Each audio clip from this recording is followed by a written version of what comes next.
Hi, I'm the last Orange. Today we're going to be watching Sims 5 official gameplay info revealed, plus tons more.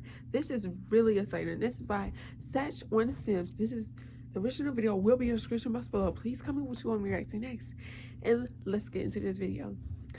I don't know where to begin in this. The like reveals and stuff. So EA did a live stream, as you can see behind me. I thought they were going to bang on about the horses pack for ages, but they actually didn't. They gave us a little bit of a behind the scenes thing in terms of like how the horses work, and they gave us a soppy story about how one of the developers, she's lived with horses her whole life, blah blah blah blah blah. But we didn't really get any more information about the horses pack other than a couple of funny glitches and in the making kind of thing. So we haven't actually learned anything new about the pack. They just showed off like some random footage of horses moving around and things like that. They also showed off horses in CAS. As you can see, they seem to have different traits: aggressive, brave, defiant, energetic, fearful, free-spirited, friendly, independent, intelligent, mellow, and needy. So we do know that horses are going to be coming with some personality, but that's basically it for horses, other than just some random crazy looking things in CAS and weird, I don't know, animations in the making. They also gave an official confirmation that the two brand new kits coming are the Goth kit and the Medieval Castle kit. They also spoke about the history of the Caliente household and went over exactly, you know, where they came from The Sims 2. Now, interestingly, they spoke about lore and like canon lore. It's really weird because they kind of acknowledge that The Sims 4 doesn't follow the same lore and storylines and timeline of The Sims 1, 2, and 3. But they also suggested that The Sims 4 is in this timeline, and that in the Sims 4 era of the timeline, they have cloning technology, which explains for why all of the households are a bit messed up. I feel like they just loosely like threw that together, like it's not a part of the timeline.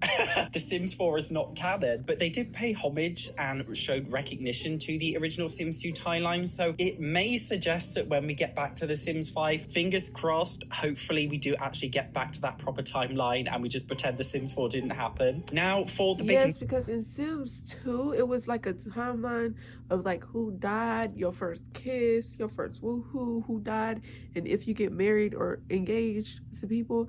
And I really like that. In Sims 3 it was like little, with the townies, it was like little texts about how like, oh, I like water and I love being in water and I love everything about water. And yeah, news that you all want The Sims 5. Firstly, they spoke about lighting in the game and how they're experimenting with different lighting styles in order to make the game look a lot more realistic. They said like this here is just a prototype scene, so it's not going to be like an official thing in the game, but more so focusing on the way the lights work. I mean, to be fair, it looks pretty realistic. Look at this wall though, guys, this triangular wall. If we could have walls like that in The Sims 5, that would be incredible. They also spoke a little bit about facial expressions and animations in The Sims. As you can see, they showed off different kind of animations showing off different kinds of emotions. Interestingly though, this is actually quite exciting. They showed off how Sims can interact with the world around them. I know these things kind of look like Among Us, but it's basically a simulation of like Sims in very basic form to see actually how they would act and how they would interact and what they would actually do autonomously. This looks like rubbish,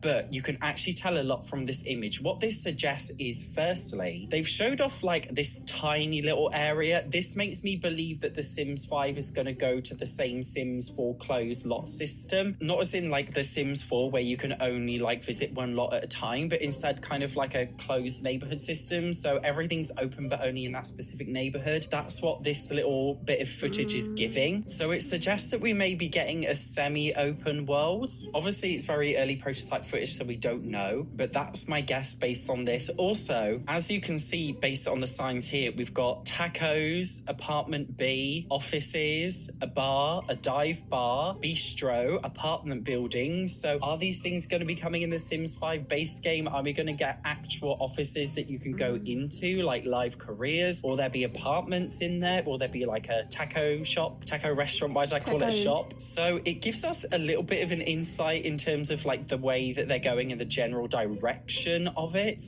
They also showed off some like prototype in the house live mode stuff of Sims doing very basic things, going around and basic interactions with each other. As you can see, it's like very blobby.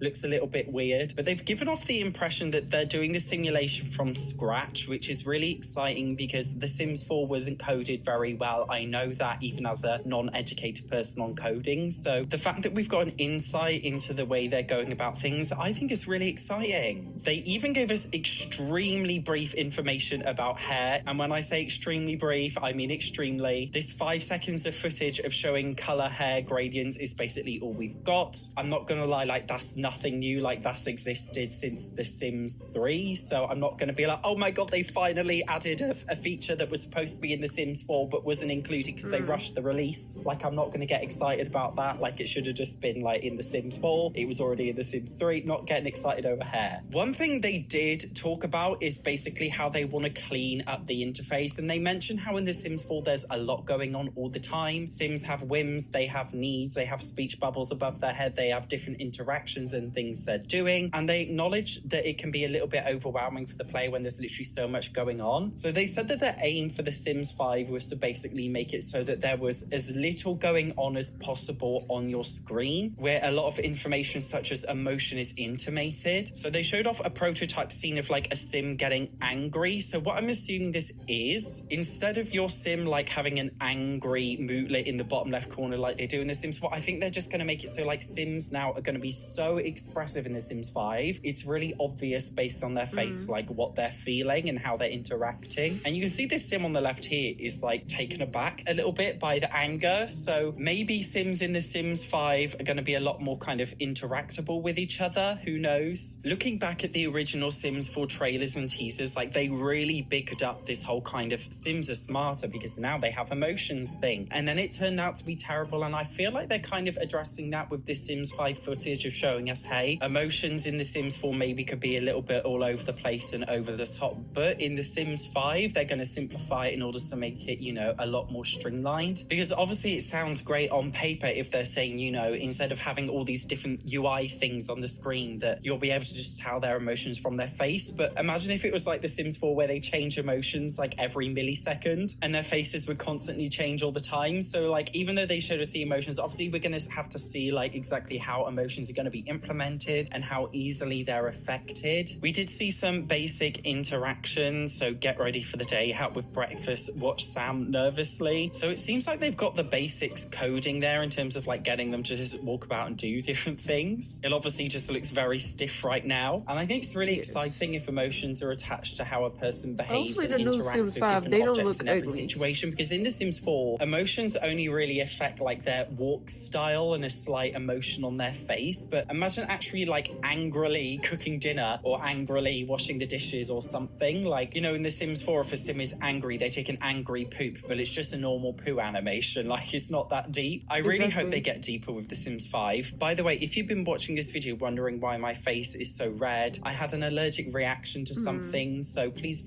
patch test if you have sensitive skin like me. Do not use any new product without a test first. That is lesson learned. Anyway, just letting you know, just in case you're wondering. The thing that I'm most like excited about, but also confused about, is lore. I'm honestly really surprised that they've come out and told us that The Sims 4 is a part of the official Sims timeline, because they literally said when The Sims 4 came out that it was in an alternate universe. Now they're claiming Dina and Nina's mother is this lady here, but now they're claiming that they made a clone of themselves and made this clone their fake mother. But then, you know, in The Sims 4 right now, Bella Goth is in the game. She's supposed to be missing. I feel like they're just kind of patching up the lore as they go along and loosely trying to tie The Sims 4 into the timeline, but it's literally not a part of the timeline. So I don't know, like, if the Sims team, like, remember that The Sims 4 is supposed to be in an alternative universe. Like, I don't know if they realise that they're actually chatting shit.